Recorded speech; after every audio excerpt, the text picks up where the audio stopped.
മൊബൈലിന്റെ ഉപയോഗമൊക്കെ കുറയ്ക്കണം എന്ന് ഞങ്ങളോട് പറഞ്ഞിട്ട് കഴിഞ്ഞ 2 ദിവസമായിട്ട് ഫുൾ ടൈം ഫോണിനകത്താണ്. എടി ഇത് ഓഫീസിൽ നിന്ന് വന്ന 2 ഫയലുകൾ നോക്കിയതാണ്, അത് ശരിയാവുന്നില്ല, വളരെ സ്ലോ, ഫോണിന്റെ കംപ്ലൈന്റ് ആണ്. അതെ, പ്രായം കുറച്ചായില്ലേ, സ്ലോ ആവും. ഇതിനെടുത്ത് തൂക്കി കളഞ്ഞിട്ടേ പുതിയത് വാങ്ങണം. ഓ, പറയും പോലെ വഴിയിൽ നിന്ന് ഏതെങ്കിലും കളഞ്ഞു കിട്ടുന്നുള്ള നടപ്പാണല്ലോ. കാശ് കുറച്ച് ഇറക്കിയാലേ പുതിയത് വാങ്ങാൻ പറ്റുള്ളൂ.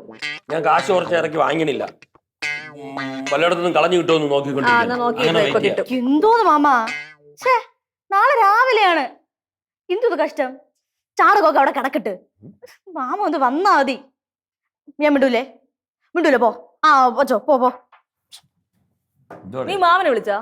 അമ്മയല്ലേ പറഞ്ഞത് പൂജയുടെ കാര്യം മാമനെ വിളിച്ച് പറയണോന്ന്. മാമ നാളെ വരുമോ? ഇല്ല. അയ്യോ അതെ, പറയും പോലെ പൂജക്കുള്ള സാധനമൊക്കെ വാങ്ങിച്ചോണ്ട് വരണം കേട്ടെ. മറന്നുപോയാ?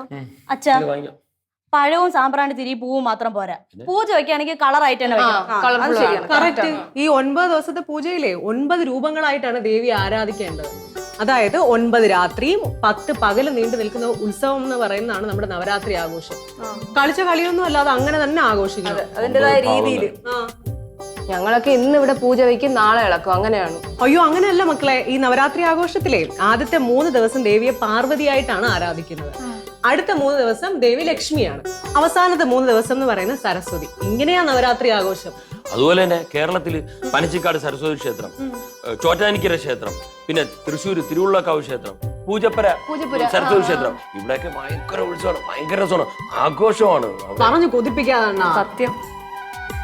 നമ്മുടെ നോർത്ത് ഇന്ത്യയിലേക്കുള്ള ചേച്ചിമാരൊക്കെ എന്ത് കാര്യമായിട്ടാണ് ആഘോഷിക്കണമെന്ന് അറിയൂ. നല്ല നല്ല സാരികളൊക്കെ ഉടുത്ത് വലിയ ആഘോഷം. നമ്മുടെ നാട്ടിലെ ചെറിയ ആഘോഷം പോലെ അവിടെ ഭയങ്കര വലിയ രീതിയിലാണ് ഇപ്പൊ നോർത്ത് ഇന്ത്യ പോലെ തന്നെ കേരളത്തിലും ഉണ്ട് കാര്യങ്ങൾ. ഒത്തിരി ഈ ബാംഗ്ലൂർ അവിടെയൊക്കെ പോയിട്ടുള്ള ആൾക്കാരുണ്ടല്ലോ, നോർത്ത് ഇന്ത്യ പിന്നെ സൗത്ത് ഇന്ത്യ, ബാംഗ്ലൂർ അവിടെയൊക്കെ ഉള്ളവരൊക്കെ ഇവിടെ കേരളത്തിൽ ഇപ്പൊ അതേപോലെ തന്നെ ചെയ്യണേ. എന്തൊക്കെ പറഞ്ഞാലേ മാമ നാളെ വരൂല. എന്ത് പുലിനട വീട്ടില് ചാണകം ഇറക്കി ഇട്ടേക്കണം. അവിടെ പണിക്കാരില്ല പോലും. മണിക്കുട്ടാണ് ഇല്ലാത്തൊരു ആഘോഷത്തിനെ കുറിച്ച് എനിക്ക് ചിന്തിക്കാൻ പോലും വയ്യ. ബോറാണ്. അതെ, നാളെ പുസ്തകം പൂജ വെക്കണ്ടേ? പുസ്തകം മാത്രം പോരാ, പണി ആയുധങ്ങളൊക്കെ വെക്കണം. ആയുധ പൂജയുണ്ട്. നമ്മൾ പണി സംബന്ധമായിട്ടുള്ള തൊഴിൽ സംബന്ധമായിട്ടുള്ള എന്തെങ്കിലും ഉണ്ടെങ്കിൽ അതൊക്കെ വെക്കണം. നിനക്ക് നിന്റെ ഡമ്പല് വെക്കാം, ചേട്ടന് ലാപ്ടോപ്പ് വെക്കാം, പേന വെക്കാം. നീ എന്തോ വെക്കും? നാക്ക് വെക്കോടി. അല്ലെങ്കിൽ മൊബൈൽ എടുത്ത് വെക്കും. അയ്യോ, വലിയ തമാശ.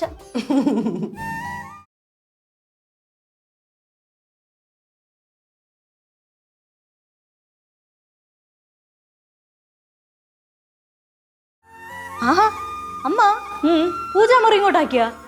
അവിടെ എല്ലാ സാധനങ്ങളും വെക്കുമ്പോഴേ നിറഞ്ഞിരിക്കണം. അപ്പൊ ഇങ്ങോട്ട് സമാധാനത്തിൽ നിന്ന് തൊഴാലോ നമുക്ക് എല്ലാവർക്കും. പൂജയ്ക്ക് ഞാനും കൂടെ സഹായിക്കട്ടാ? നീ കുളിച്ചാ? പിന്നെ ഞാൻ കുളിച്ചു. എപ്പാ? പിന്നെ എനിക്ക് വിശ്വാസം പോരാ. അവിടെ അതിലൊഴിക്കും. അമ്മ, ഇതുണ്ടല്ലോ, ഈ പൂജ വെക്കണത് രാവിലെയാണോ അതോ വൈകുന്നേരമാണോ? വൈകുന്നേരം. അച്ഛൻ സാധനമൊക്കെ വാങ്ങിച്ചോണ്ട് ഇപ്പൊ വരും.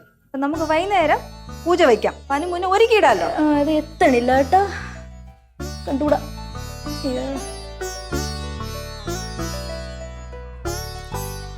ചേച്ചിയെ, ഇഡ്ഡലി റെഡിയേ?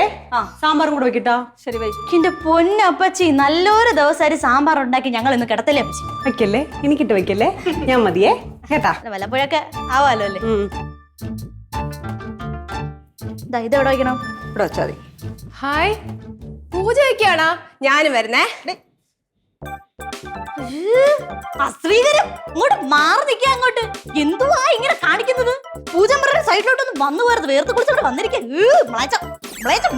നീ ആര്, വലിയ മെച്ചിയാ? അതെ. ഏ, ആ കാത്തും കണ്ണനും വരൂന്ന് പറഞ്ഞല്ലോ പുസ്തകം പൂജ വയ്ക്കാനായിട്ട്. അവരെ കണ്ടില്ലല്ലോ. അതൊക്കെ വരൂ ഇപ്പൊ. മണി, എന്തോന്ന് മക്കളെ ഇത് ഇവിടെ ഇങ്ങനെ കൊണ്ടിട്ടിരിക്കുന്നത്? മാറ്റ്. പൂജ വെക്കുന്നിടത്താണ് അവിടെ അങ്ങോട്ട് ഇട്ടിരിക്കുന്നത്. മാറ്റാം. പറഞ്ഞ സാധനങ്ങളെല്ലാം വാങ്ങിച്ചു. 250 രൂപ. പഴം, സാമ്പ്രാണിത്തിരി, ഭസ്മം, ചന്ദനം, വിളക്കുതിരി എല്ലാം വാങ്ങിയിട്ടുണ്ട്. എല്ലാം വാങ്ങിയിട്ടുണ്ടല്ലേ? അത്യാവശ്യത്തിന് മാത്രം എല്ലാം വാങ്ങിച്ചു. ഇത്രയും വലിയ ഈ ടേബിളിൽ ഒരുക്കി വെക്കാൻ വേണ്ടി സാധനം വേണ്ടി ഇത് എന്തോന്ന് കുറച്ചല്ലേ ഉള്ളൂ കൂടെ? ഇത് എന്തോന്നാ ഇത്?